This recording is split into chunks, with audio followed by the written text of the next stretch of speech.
foli ani waliɲuman dɔn o bɛ ka taa bɛɛ lajɛlen ma nin waati in na an balima bamanankan mɛn Mali kɔnɔ ani Mali kɔ kan an b'a jira aw la k'a fɔ nin bamanankan kunnafoni wagati selen wala bɛ na kɛ minnu kɔnɔ kumaw la aw ye Mali kɔnɔ ani a kɔ kan kibaruya olu de don an b'a fɔ ni o kuma silakaw danga na kunnafoni daminɛ an b'a jira aw la k'a fɔ fɛn min RTL a ye lakɔkɔli kɛnɛ dɔ ta ka ɲɛsin kunnafonidilaw ni animatɛrw ma baara minnu ni a dayɛlɛli baaraw bɛɛ lajɛlen kɛra ka bɛn tɛnɛ avril kalo tile 27 de ma kunnafonidilaw tɔgɔla so la b'a jira aw la k'a fɔ ko a ɲɛmaaya tun bɛ kule ɲɛma dankan de bolo Sherifula Jabaraniso tɔgɔ la Alhamidu Badini Daramani Male de tun bɛ an ka janga ɲamadali kɛ Débat kɛcogo ɲuman an ka kunnafonidiso sanfɛ kɛrɛnkɛrɛnya ma radio so o dɔnta kawuriyali kɛnɛ dɔ de sigilen filɛ nin ye sen kan kɛnyɛrɛye radio ani teleso o jɛkuluba fɛ RTL a formation kɛ kun tɛ dɔwɛrɛ animatɛrw ani journalistes k'olu ka dɔnta kawuriya débat kɛcogo ɲuman na k'a dɔn k'a fɔ tuma dɔ la hakilinaw ani yetaw olu tɛ kelen ye yasa radio so ninnu bɛ se k'u jɔyɔrɔ fa cogo minɛ bɛn ani kolosuma sabatili la jamana kɔnɔ n'a fɔra sigi ka fɔ minnu yɛrɛ bɛ se ka adamadenw lasigi k'u fɔ o ye kunnafonidilaw ye kɛrɛnkɛrɛnya la o ye radio baarakɛlaw ye donc u ka baaraw cogoyaw ka ca mais u ka baara kɛrɛnkɛrɛnla dɔ bɛ yen a bɛ fɔ min ma ko débat min na i bɛ maa minnu ta hakilina kelen i b'u lasigi yala u bɛ kuma fɛn kan u bɛ se ka bɛn kelen kan min na donc an y'a ye k'a fɔ o baara n'a ma ɲɛ i b'o kɛ fo k'a sɔrɔ dɔnni dɔ b'i la a baara in kan c'est vrai que a débat ninnu bɛ kɛ radio la wagati bɛɛ ni i ka dɔnni nana mais hakilila ni dɔ farala dɔnni kan a ka ca Ala fɛ an bɛ waati min na sisan cogoyaw ka gɛlɛn kosɛbɛ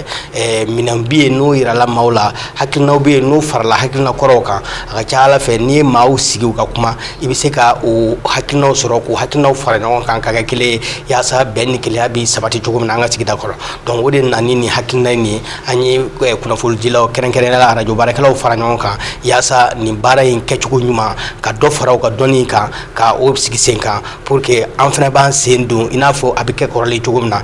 jamana basigili hukumu kɔnɔna na ni dɔnta kawuriyali kɛnɛ sigila sen kan RTL fɛ tigɛdi ɲɔgɔn kɔnɔna na ni a dɛmɛɲɔgɔn jɛkulu ye Cherche for Common Ground n'ale yɛrɛ fana kɔkɔrɔ donnen don Belgique jamana o lasigidenso fɛ ka kɛ ni projet ye a bɛ fɔ mun ma ko sigida hɛrɛma an sigilen bɛ ni jaabiya min ye minnu bɛna nin kalan nin sɔrɔ u bɛɛ bɛ kumaso de kɔnɔ donc u kan ka segin ka taa baara de kɛ parce que u b'a dɔn u kan ka kuma babusen jumɛn kan u kan k'a dɔn babusen min u y'a ta u bɛ kuma kan cogo di u kan k'a dɔn babusen min ta jɔn ni jɔn de bɛ se ka ne ka babusen kuma fɔ donc n'o kɛra n'u y'o dɔn a ka ca Ala fɛ a bɛ baara nɔgɔya u la donc an sigi bɛ n'a ye k'a fɔ an kɛlen bɛ k'an jigi fa k'a dɔn k'an jigi fa k'a sigi k'a fɔ n'u bɔra yan na a ka ca Ala fɛ u bɛna babusen o babusen ta a babusen bɛna tali kɛ bɛn ni kelenya sabatilen de an ka sigida kɔnɔ haka ja an ka jamana kɔnɔ a m'aw ladɔnniya k'a fɔ ko ni formation tile 5 don ka nun don ntɛnɛ avril kalo tile 27 ni ka taa fori juma n'o bɛ bɛn mai kalo tile gale ma Mali jamana bɛ gɛlɛya caman kɔnɔ i n'a fɔ an bɛ donni min na i ko bi gɛlɛyaw don ni a tɛ taa sifinnakaw kɔ o de kadara kɔnɔ sifinnakaw ka ɲɛmaaya so Mali jamana kɔnɔ u ye hakilina kelen ni ŋaniya kelen ta ni campagne dɔ sigili ye sen kan ka o dayɛlɛ ni k'o kɛ lafaamuyali ni o ye sensibilisation ye k'o tɔgɔ kɛ n t'a la n bɛ n faso fɛ ye o kadara kɔnɔ conseil régional Faba Kɔnɔya Bamakɔ Samayira Sanogo ni a ɲɛmaaba ye baro kɛ an ka janga ɲamadali kɛ o fɛ terrorisme ani jamana janfa ani jamana tarayi jɔnw de b'a la jɔnw de bɛ ka don a la bon an ko hakili jakabɔ kɔnɔna na an y'a ye k'a fɔ o plupart bɛɛ fana ye anw yɛrɛ ɲɔgɔnna sifinw de ye bon anw ɲɔgɔnna sifinw anw de fana ye sifinw ka ɲɛmɔgɔya la bi bon o hukumu kɔnɔna na an ye a jateminɛ ka hakilinaw jakabɔ k'a fɔ nin fɛn min filɛ nin il faut que anw sifinw ka se ka baara kɛ nin kan pour que k'a yira k'a fɔ nin fɛn in kolankolon don ko cɛjugu don parce que ko dɔ bɛ se ka tɛmɛ ɲɛkɔrɔ e t'a dɔn ko kojugu don mais ni maa y'a f'i ye ko kojugu don n'a kuma ninnu ɲɔgɔnnaw ser'i ma i bɛ i yɔrɔ ma janya ka bɔ a ko la bon o hukumu kɔnɔna na an sɔrɔla ka a jateminɛ ka campagne de vulgarisation dɔ bila en place n'a bɛ f'o ma ko ka nin hakilina bɛ se ka cari cogo min na Mali bɛɛ lajɛlen kɔnɔna na bon o kɔnɔna na à travers nos démembrements comme on yɛrɛ bureau national ka démembrement dɔ ye cogo min na bureau national an y'a instauré k'a daminɛ Mali région tan kɔnɔntɔn bɛɛ ka se ka taa an ka section diaspora fana ma ka tila ka district de Bamako foro kan bon bɛɛ ka ni campagne lancement kɛ i ka yɔrɔ la à travers une autorité administrative ou régionale minnu bɛ yen gouvernorat minnu bɛ yen fɛn minnu ani mairilaka minnu bɛ yen ani mɔgɔ bɛ service technique fɛn bɛ région kɔnɔna na i b'u bɛɛ wele ka fara ɲɔgɔn kan a tila ka jeunesse yɛrɛ wele a fanba ye jeunesse min ta ye ka yira jeunesse la k'a fɔ hakilina minnu nanen don vraiment anw ka jeunesse sifin jɛkulu tɔnba ka hakilina filɛ ko an tɛ nin na an t'a la an kana don nin ko la n tɛ an t'a la a kɔrɔ ye jumɛn ni filɛ nin e bɛna sinire ma ka ne ɲininka a bɔn vraiment nin ko min bolo yan fɛ de bɛ n bolo yan fɛ n bɛ fɛ i ka don i ka kɛ tan i ka kɛ tan bon ne bɛ se ka fɔ n t'a la an bila donc o de la n t'a la nana o de ye an ye idéologie fara ɲɔgɔn kan ka se ka tɔgɔ in da n t'a la n tɛ terrorisme na n tɛ jamana janfa la n tɛ trahison na n tɛ extrémisme violent na n tɛ n ka jamana janfa donc o de ye n t'a la min faso fɛ parce que ni mɔgɔ n'i b'i faso fɛ i tɛ sɔn k'i ka jamana janfa o de la an ye siw bila ka idéologie bila k'a fɔ ko n t'a la bon a warakatali bɛ kɛ cogo min na o ka nɔgɔn kojugu parce que n'i y'a ye conseil national de la jeunesse a ka démembrement bɛ Mali région bɛɛ la i bɛ CNJ min ye tantɔ bi nous CNJ bɛ Mali 19 régions ani section diaspora ani Bamako a comme sisan démembrement b'ale bolo o ye 21 démembrement de ye bon o fana démembrement kɔnɔna na 815 communes de Mali jeunesse bureau sigilen bɛ nin bɛɛ la donc o fana ye o région ka démembrement de ye ka jigin donc i b'a jateminɛ k'a fɔ ko vulgarisation ka nɔgɔ an bolo kojugu bon comment les sisan Mali région bɛɛ de ye lancement bɛɛ b'a kan dɔw ta kɛra dɔw ta bɛ kɛ Bamakɔ yɛrɛ ta kɛra le jeudi passé bɛɛ b'a kan bon dɔw ta kɛra dɔw ta bɛ kɛ bon an bɛna lancement kɛ lancement in t'a ko bannen dɛ kalo 2 de b'an bolo diɲɛ don o don an bɛ wuli ka don sigidaw la ka don quartier kɔnɔ ka don gɛrɛnw na ka taa yira ni jatigɛwale tigilamɔgɔ minnu sera an ma an k'a fɔ an tɛ nin na an tɛ nin ko la an t'a ɲɛdɔn et puis an tila k'u kofɔ fanga tigilamɔgɔ ye pour que o bɛ se ka na bɔ an sigiyɔrɔ cogoya min na parce que bi anw sifin bɛ k'anw sigi ko bɛ kɛ jamana in kɔnɔ bi mɔgɔ bolo bi do sini anw de ka avenir bɛ ka don kalama la parce que jamana autorité bɛ ka baara kɛ ka jamana in bila anw sifin ni ɲɛ bon n'a fɔra ko depuis bi anw sifin ni an fɔ jamana kelen kɔnɔ an bɛ ka tɔɔrɔ ni degun sɔrɔ ka tila ka bɔ an yɛrɛ ɲɔgɔnna sifin yɔrɔ la a ka kan an ka wuli k'an jɔ an ka fɔ sifin ɲɛna an tɛ nin na an t'a la an kana jatigɛwale tugulamɔgɔ dɛmɛ u ka baara la an k'olu kunto kara min ɲɛna o b'a kara sɔrɔ an ka to an ka jamana kɔ an ka jamana bonya an ka jamana tɔbɔtɔ jamana foyi t'an bolo Mali kɔnɔ diɲɛ kɔnɔ ni jamana in tɛ donc ni an ye ni jamana in tiɲɛ an ɲɔgɔn bolo an bɛ taa sigi jɔ an ka jamana kan an tɛ jamana foyi sɔrɔ. Ama kunda Côte d'Ivoire jamana kan silamɛya dɛmɛtɔn Ansar Côte d'Ivoire jamana kɔnɔ a bolo fara fédération Abidjan Nord 1 olu ye alikuranɛ kalanba kɛ ka bɛn kari avril kalo tile 26 ma Ansar Jabalala Abubu kɛnɛdenw min ni a seriyara Sirifila denbaya fɛ Sirifila jabaraniso lasigiden kɛrɛnkɛrɛnnen Jakarija Danbele ka sɔrɔlen Kadija Tarawele a bɛna ɲɛfɔli kɛ o kan.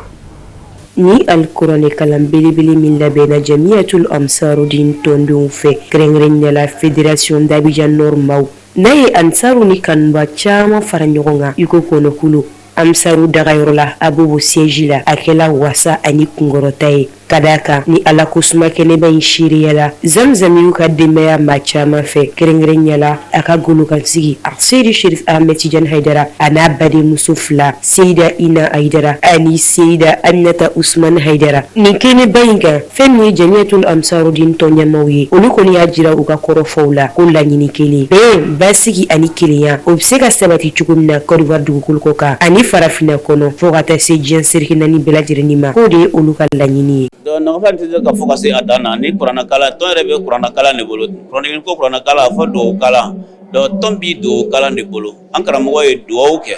an karamɔgɔ denw bɛ duwawu kɛ tɔnden ɲuman a karamɔgɔ lakaw la o bɛ duwawu kɛ tɔnden ɲuman bɛɛ hali min ti karamɔgɔ ye o bɛ duwawu kɛ donc je pense que ni kuranɛ kalan de bi an dɛmɛ an ka baara la ne de bi a to an dusukun bɛ kɛ ɲɔgɔn fɛ ne de bi an yɛrɛ yiriwa hali an yɛrɛ ka baaraw la an ka yɛrɛ baaraw la ni ka mɛ k'i bi tɔn dɛmɛ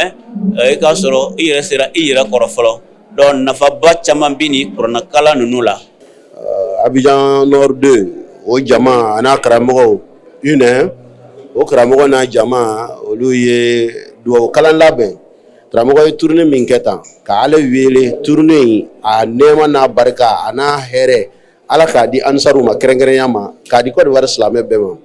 donc o duwawu kun don o de bɛ ka kɛ wulada in na ni nisɔndiya ni farifoni ye ko kuma laban di an karamɔgɔ ma a Seydi Cherif Ahmad Tidiane Haidara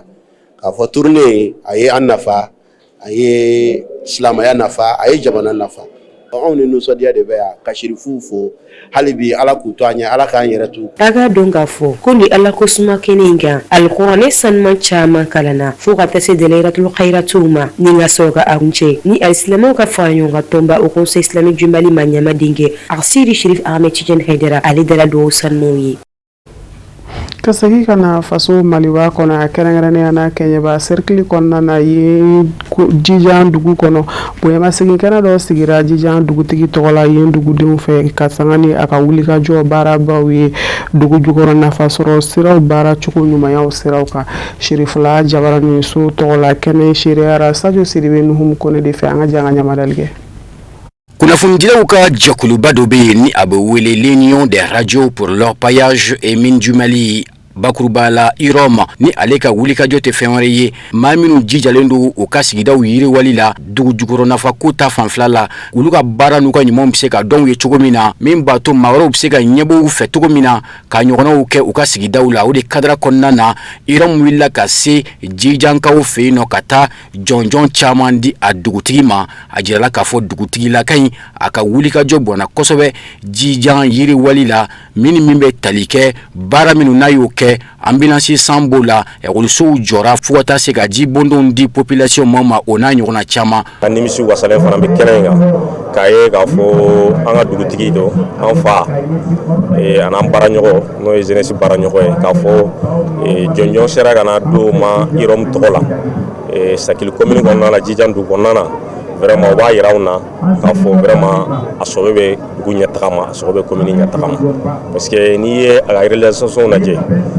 ambulance fɔra dɔgɔtɔrɔso dɔ baara kuma fɔra morgue kuma fɔra sɛnɛkɛ minɛnw fɔra je pense que tout ceci rentre dans le cadre du développement du village de Djijan Kenyeba particulièrement mais aussi Sakili commune vraiment an kɔni an content ba de bɛ yan jonjo minnu dira jonjo tɛ mais a kɔrɔ don fɔlɔ ye jumɛn ye ci wɛrɛ taara k'a di dugutigi ma awa ci wɛrɛ kɔfɛ an ye attestation dɔ fana labɛn min ni o b'a yira attestation de mérite k'a jira k'a fɔ tiɲɛ na a bilara dugutigiya min na ani o jɔyɔrɔ ka kan an y'o attestation d'a ma ka fara trophée fana kan min vitrilama don n'a yɛrɛ ja b'a kɔnɔ Irom fana ka logow b'a kan k'a yira k'a fɔ a n'a a ka kan o bɛɛ lajɛlen kɔfɛ an ye médaille fana ta k'a bila a kan na k'a fɔ a bilara dugutigiya la ale bɛ maa de nɔ na a nana par intérêt mais a y'i wulikajɔ min kɛ a ka waati kɔnɔna la bi bɛɛ y'a ye miliyɔn 300 ni kɔ ka se k'o don dugu ka ɲɛtaga da fɛ a kelen kelen bɛɛ bolo bɛ se ka jɔ a bɛɛ la. K'a da hakilina yi nafa ka Jijan n'a lamini a maaw bɔra i ko kɔnɔkulu sanubɔla ɲɛmaaw dugutigilakaw sifinakaw musolakaw fo ka taa se gouvernement yɛrɛ ka représentant olu bɛɛ yɛrɛ kɛnɛ kan maa minnu ye kuma ta u y'u ka nisɔndiya jira ni ka tila k'u da don dugutigi ka ɲuman kɛliw la a ye baaraba minnu kɛ Jijan yiriwali la cogo min na o kadira kɔnɔna na o ye walimanw fɔli kɛ ka a ɲɛsin a ma. Kun min ye an bila nin na a ka dɔn k'a fɔ Mali dugu jukɔrɔ nafa bi malidenw yɛrɛ ye a faamu ko a ka yeleke an yɛrɛ ye ka d'a kan Jijan dugutigi ale ye n'a ka conseil ye wulikajɔ kɛ walasa ka se ka dabali bɛɛ lajɛlen kɛ u bɛ musaka min sɔrɔ sanu nasira la kɛrɛnkɛrɛnnena damabara a ka kɛ sababu ye ka bolo ka jɔ fɛn na dugu kɔnɔ ko damabara kɛra sababu ye ka se ka nin ladon dugu kɔnɔ olu bɛ nin yɔrɔ min sɔrɔ u y'o ɲɛna o de kɔ k'o kɛ développement ye i n'a fɔ o caman jira aw la cogo min na o développement fana kɔnɔ u hakili tora communication na awa anw ye kunnafonidilaw de ye an bɛ damandaw la k'a daminɛ Kayi Kulukoro Sikaso an ka radio so dɔ bɛ Jijan radio so 2 ɲɔgɔn u ye awa dɛmɛ ta ka olu fana sɛgɛrɛ kuranko nasira la o la an ko yani an ka awa bonya lase maa wɛrɛw ma minnu bɛ k'a kɛ an ye n'u bɛ k'u hakili to an na surtout u ye nin ɲɔgɔnko kɛ mun b'a bali k'a fɔ an ti wuli ka ni bonyamasegin kɛ u ye. Min bɛ tali kɛ dugutigi ale ye nisɔndiyalenba a kelen k'a ka attestation de reconnaissance sɔrɔ ani tableau a ye foli kɛ k'a ɲɛsin Iram cɛ n'a muso bɛɛ lajɛlen ma k'a fɔ ko olu de sababu la diɲɛ kurukara bɛ n'a dɔn k'a fɔ ko jijan bɛ yen nɔ u bɛna dɔn fana k'a fɔ ko dugutigi ka baara n'o ye fɛn min ni fɛn min ye ko o foli k'a b'o di u bɛɛ lajɛlen ma gouvernement fana min sɔnna k'a ka maa ciden na wuli ka na kɛnɛ in kan k'a bɛ foli in tanu kɛ k'a ɲɛsin Mali gouvernement bɛɛ lajɛlen ma kɛrɛnkɛrɛnnenya la jamana ɲɛmaaba ni o ye général d'armée Assimi Goïta ye ko ale nisɔndiyalen don a nimisi wasalen don. Jɔnjɔn ni a tɛ se a ni susula tɛ se ka ban bon ne kɛn bɛ min fɔ diɲɛ ne ka jɔnjɔn sɔrɔ jijan ka don a tɔnya sɔrɔ ne tɛ dɛ jijan muso n'a denmuso n'a conseil o de y'a to ne nin sɔrɔ parce que ne kelen tɛ se fu la n'a fɔra ko ne kelen ka baara kɛ n tɛ se ka foyi kɛ bɛn ne nin si ma donc ole ani suda ka bon fo jama min ban bi jama min nana bi a bɛ mɔgɔ ni misi wasa minnu ye jɔnjɔn di ma n b'i fo parce que ne ye bɛɛ bɔra an kalama bi ala n'o sababuya a ma sababuya fɔlɔ ye bɛɛ ni ture de bɛɛ b'a ture sita kelen ale de ka sababu tɛ k'an bɔ o kɔnɔ k'an bila kɛnɛ ma fo jamana bɛɛ y'an kula kodɔn donc ni mɔgɔw ye baara ɲuman kɛ hali ni fɛn d'a ma a wuli ɲuman i ye min kɛ a diyara n ye a bonyana ma donc i ye min kɛ ne tɛ sara sɔrɔ ala de bɛ sara donc an bi siman kɛnɛ ala ka d'u ma o ka société ala ka barika don a la. Minisiriso min ka ca bɛnnen don dugu jukɔrɔ nafafɛnw ma ale ka ciden min tun bɛ kɛnɛ kan ale fana ye foli ni tanu kɛ k'a ɲɛsin Iram cɛ n'a muso bɛɛ lajɛlen ma ani jijan ka bɛɛ lajɛlen ma kɛrɛnkɛrɛnnenya la jijan dugutigi ni ale min sababu la bi bɛɛ bɛ jijankaw fɛ yen nɔ k'a bɛ dugutigi fo a ka baara ɲumanw na ka tila k'a fɔ a ɲɛna a k'a cɛsiri hali bi a ka dɔ fara baara ɲuman ninnu kan Iram min kɛra sababu fana ye ka kɛnɛ in sigi minisiri ka ciden a ye olu fana fo ka tila k'a jiru la k'a fɔ ko gouvernement b'u kɔkɔrɔ waati o waati ni u mako jɔra gouvernement ka dɛmɛ la. Ni ye nisɔndiyaba ye ne bolo bi ni ye kunkɔrɔta ye ne bolo ka jɔ ni jɔyɔrɔ in na ni minisiri tɔgɔyala ye vraiment ka na ni kɛnɛ in sɛbɛntiya k'a fɔ vraiment dans le temps an tun b'a fɔ ko sanu bɛ jamana kɔnɔ mais jamana kɔnɔdenw tɛ ka a nafa sɔrɔ u tɛ k'a bénéficier mais alhamdulillah rabil alamin an b'a fɔ ko nin kɛnɛ in b'a seereya k'a fɔ jamana ɲɛna ani jamana kɔnɔdenw ɲɛna ko an tun bɛ gɛlɛya minnu na kunun k'a fɔ ko an bɔr'o la ko le Mali avance vers un avenir meilleur. Iram fana u k'u sigi ni jamana ka hakilina ye u yɛrɛ kuntagala la. An b'o ladonna k'a fɔ kɛnɛ in kɔnɔna na yan'a kun ka cɛ maa caman ye kumalasew kɛ ni olu bɛ tali kɛ seereya ɲumanw kan k'a ɲɛsin dugutigi ye baara ɲuman minnu kɛ jija n'a lamini bɛɛ lajɛlen ma ni olu de kɛra sababu ye ka caman bɔ gɛlɛya minnu bɛ jijankaw kan ni o gɛlɛya dɔw kun ye jibondon ko ye ekɔliso ko sira ko o n'a ɲɔgɔnna caman ko kabini waati min na dugutigi ye fanga ta sabula a kɔrɔkɛ de man kɛnɛ a b'o nɔ la a bɛ san 3 bɔ bi a ye baara min kɛ a musaka bɛ taa jɔ $300,000 n'a kun kan fɛn dugutigi fɔra k'a waliɲuman dɔ kɛnɛ kan an bɔlen donna k'a fɔ kɛnɛ in a kun cɛla ni sɛbɛndi ye ani seko ni donko maaw ka nɔbila dumanw. O de fana b'an sɛnsɛn ka taa diɲɛ fan wɛrɛ kunnafoni sɔrɔlenw kan Musa Fɔnba ale ka ɲininenw don.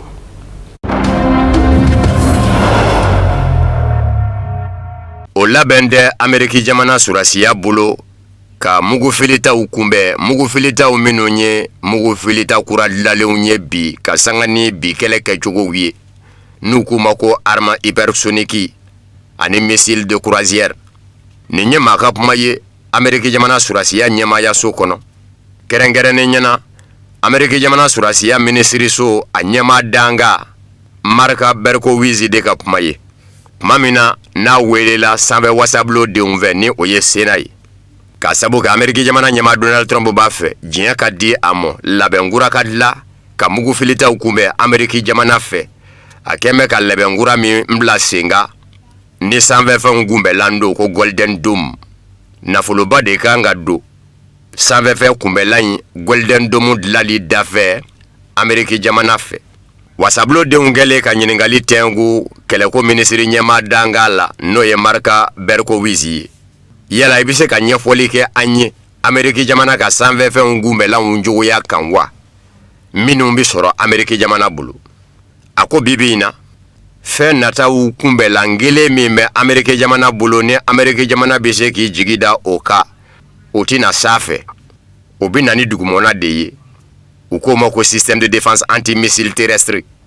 bibi in na bɛɛ b'a dɔn k'a fɔ ka sanga ni kɛlɛ kɛcogo kura ye mashiba fɛ bɛɛ lajɛlen bi bɔ maa ni sanjɛ de bi nin labɛn min bɛ Ameriki jamana bolo ni o bi faratimafɛn nataw kunbɛ dugumo système de défense antimissile terrestre ko dabɔlen kun do Corée du Nord mugu filitaw de kunbɛli kamo ka sabu kɛ jatew bɔmɛ a ka fɔ Corée du Nord mugu filitaw a ka ca la u bɛ na ni dugumana de ye ko nka n'a fɔra ko ka sanfɛfɛn kunbɛ bi Ameriki jamana fɛ n'o ye missile balistique ye ani missile de croisière hypersonique minnu sɛbɛkɔrɔ dilan bɛ bi ni diɲɛ dɔnni kuraw ye ko kunbɛla ngelen tɛ Ameriki jamana bolo o de y'a to a ka kan jamana sanfɛ wasabulo denw ni o ye sénateur ye Ameriki u ka diɲɛ di Ameriki jamana fanga mɔ Donald Trump kɛn bɛ ka sanfɛfɛnw kunbɛla ngura min dilali dajira u la u ka ye ni a ye wari ka bɔ ka don a da fɛ ni o ye Golden Dome ye a ka gwɛlɛ Ameriki jamana ɲɛmaa Donald Trump ka sɔn sornani donbaw bolo Iran jamana ma ɲɛmaw ka manganba fɛrɛ kura dajiralen mɔ kɔrɔfɔ mɛnna ka bɔ Ameriki jamana jabaranizo de la ni o ye CNN ye k'a ye min minɛ ka bɔ Donald Trump ma surnama dɔw yɔrɔ tile fila in na Pakistan ka u ye wele bila Iran jamana ma ɲɛmaw mɔ n'a ma ɲɛ k'a banna ka na Ameriki jamana nɔnabilaw jaabi sigi ka fɔ tako filanan nɔ an b'a fɛ a yɛrɛw ka se an mɔ sa a fɛ ko ye min ye a tɛ ɲɛ min kɔ a k'o fɔ an ye yɛrɛ de sa Iran jamana ma ɲɛmaw kɛrɛnkɛrɛnnen ɲɛna Abbas Araghchi ministre min ɲɛsin bɛ Iran ni jamana wɛrɛ ni ɲɔgɔn cɛ ko ɲɛ ɲɛnabɔ o ma o taalen Pakistan a y'a jira sironnanidonbaw la Pakistan k'a fɔ Iran jamana ka laɲini ye sabade ye ni sigi ka fɔ man ɲa kɛ kɔ a bi kɛ o de kan hali ni kɔrɔfɔ in ma mɛn Pakistan ma ɲɛmaw da n'a ma mɛn Iran jamana ministre da jabaranizo Almayadini bɔra ni kɔrɔfɔ ye CNN ka fɔ la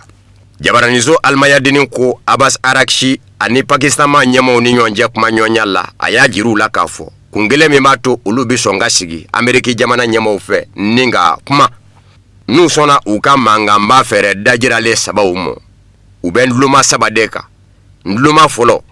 Almayadini jabaranizo ka fɔ la Iran jamana ni Ameriki jamana bi ɲɔgɔn sɔrɔ sigi ka fɔ fɔlɔ la o nduloma fɔlɔ fɛnɛ kan o nduloma fɔlɔ o bi tali kɛ mun kan ka manga jɔ Iran jamana ni Ameriki jamana cɛ ka laban ka danganiya sɔrɔ ka fɔ ni manga dara Ameriki jamana ni Iran jamana cɛ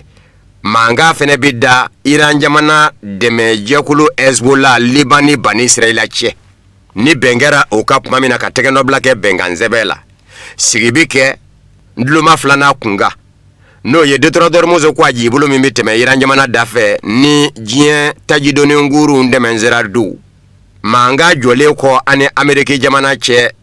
Detroit Muso ko a ji bolo kunga ngo bi kɛ cogo di kuma bi kɛ o fɛnɛ kan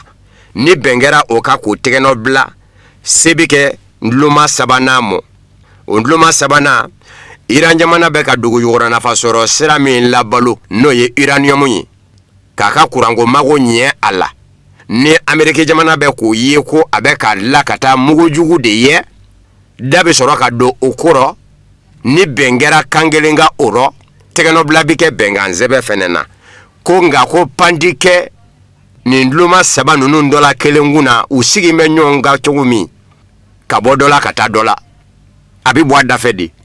o de y'a to CNN jabaranizo Ameriki a ko a ka gwɛlɛ Ameriki jamana ɲɛmaa Donald Trump ka fanga ka diɲɛ ni a ye a m'aw ladɔnniya k'a fɔ avril kalo tile 11 Iran jamana ni Ameriki jamana taamadenw ye ɲɔgɔn sɔrɔ Islamabad Pakistan duguba la ni Pakistan ma ɲɛmaw ka laɲini ye ko ka manga bancogo ɲini u cɛ Iran jamana taamadenw na ɲɛko kun bɛ wasabulo ɲɛmaa bolo Mohamed Bakr Khalibaf Ameriki kaw ka taamadenw na ɲɛkun kun ye jamana ɲɛmaa Donald Trump ka danga ye JD Vance kuma ɲɔgɔnya bi kunjɛ kuma min fan filaw bɛɛ lajɛlen bɔra k'a jira k'a fɔ u ma se ka bɛn kɔrɔ ka sabu kɛ hakilinaw fɔra ɲɔgɔn kɔ sira caman kan bebe na sigi k'a fɔ kɔni jɔ mɛ bawo Donald Trump kun y'a ɲini ko tako filanan ka kɛrɔ Pakistan a kun y'a ka cidenw wuli yɛrɛ k'u ka taa koyi nka Iran jamana ma ɲɛmaw banna ka ye ka sabu kɛ ko kuma jɔlen tɛ Ameriki jamana ɲɛmaw da sigi k'a fɔ ko in nɔ Nazarala toma Union Européenne ka ɲangi ɲɛsin Iran jamana mɔ a b'u ka ɲinjuguya de fɔ a b'u ka dalangolonya de fɔ ninye iranga uka minisiriso babu senigi ka kuma ye minisiriso min ɲɛsinbɛ Iran ni jamana wɛrɛ ni ɲɔgɔn cɛ ko ɲɛɲɛnabɔw mɔ Ismail Bagayi a bɛ ka nazaralatɔma Union Européenne Commission o ɲɛma muso de jaabi ni o ye Ursula von der Leyen ye ale min y'a jira k'a fɔ tiɲɛ don nazaralatɔma Union Européenne kɔnɔ jamana bɛ jamana la o fɛ ko de ye ɲangi minnu ɲɛsinbɛ Iran jamana mɔ nazaralatɔma Union Européenne fɛ a ɲangi nga wuli nga ale yɛrɛ bolo ɲangi man ka wuli ka bɔ Iran jamana ka nin kuma in na fɔ yɛlɛma ka ye Iran jamana kɔnɔ Iran jamana fanga taabolo kɔrɔ k'a fɔ hadamadenya hakɛ jamana ɲɛmɔgɔw bɛ ka bingu jando o la Iran jamana kɔnɔ nazaralatɔma Union Européenne ka ɲangi minnu ɲɛsinbɛ Iran jamana mɔ u ɲɛsinbɛ maa 100 sigiyɔrɔma caman de mɔ Iran jamana denw na ani jɛkulu dɔw Iran ka minnu ka nafasɔrɔ sira bɛ se ye nazarala jamana dɔrɔ o bi kumaniya o mɔ ni ka Iran jamana de dɔw bali ka don nazaralatɔma Union Européenne jamana dɔ kɔnɔ o de y'a to Ismail Bagayi Iran jamana minisiriso min ɲɛsinbɛ Iran ni jamana wɛrɛ ni ɲɔgɔn cɛ ko ɲɛɲɛnabɔw mɔ a babu sendigi ko ma bɛɛ nazaralatɔma Union Européenne ma ɲɛmaw da yɛlɛ ka tugu ko u kɛn bɛ ka ɲangi ɲɛsin Iran jamana mɔ k'a b'a jira de k'a fɔ u ta in ye ɲinjuguya de ye kuma dɔw la u b'a fɔ k'u ti fara Ameriki jamana kan ka Iran jamana kɛlɛ ni u ka kɛlɛkɛkuru dili ye Ameriki jamana mɔ ko kuma kelen la u bi laban k'a jira k'a fɔ Iran jamana ni ɲangini ka kan ko nka ko u kɛwale in u ka dɔn k'a fɔ a b'u lanɔgɔ ka taa fɛ de ka sabu kɛ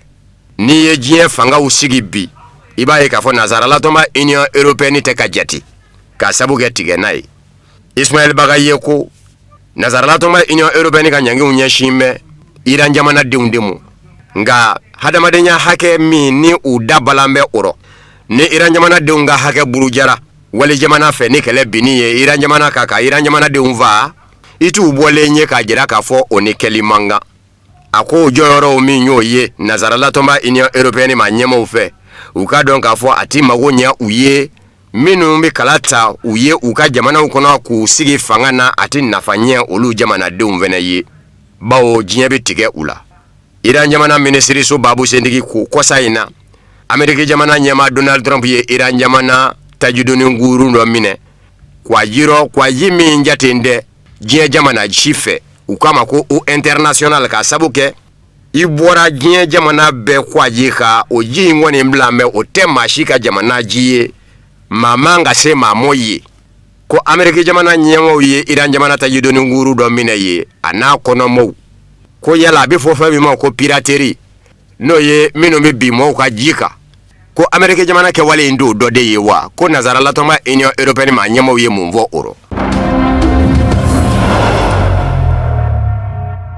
ni Iran jamana ɲɛmɔgɔw kɛra sɔnfɛn ye k'u ka dugujukɔrɔ nafasɔrɔ sira uranium labalolen latɛmɛ Rusila jamana ka bolo kan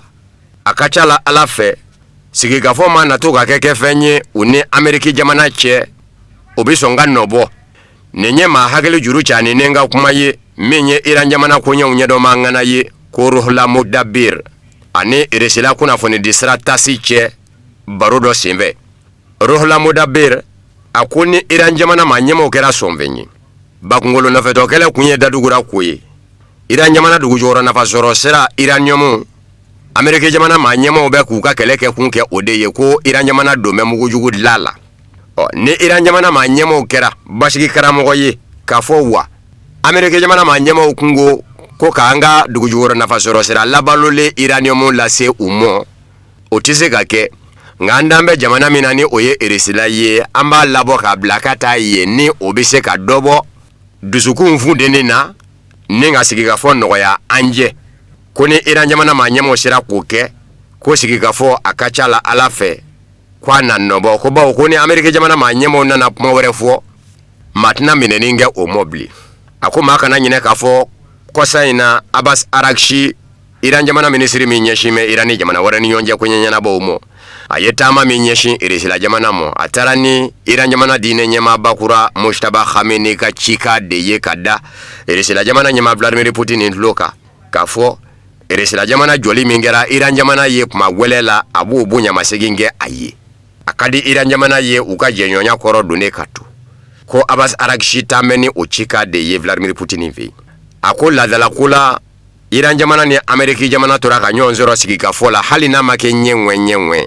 mɔw yera u ni ɲɔgɔn cɛ ci bi fɔ nin journani donba ye ka fɔ nin ye nin bɛ ci kɔmasegi fɔ journani donba ye ka taa fɔ nin ye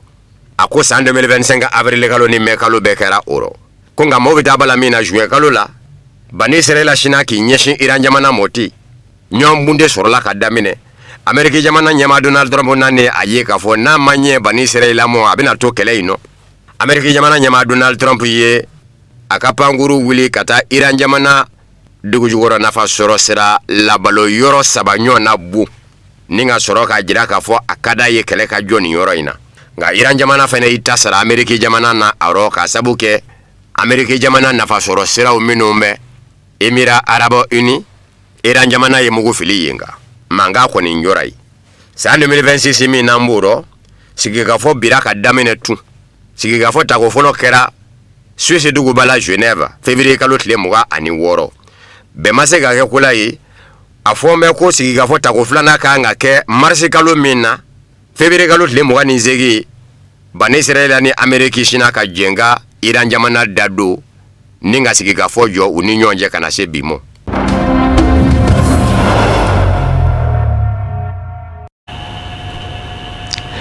ame aw fo ko wala nyuma ndo ka jira awla ka foko ni be dan segi bi bamananga kuna fani soro na mun labe na kuna fandi so nyama so fe ka benin mai aw ni ci aga nyama dalula akambe do wala na tawna la manga jo ana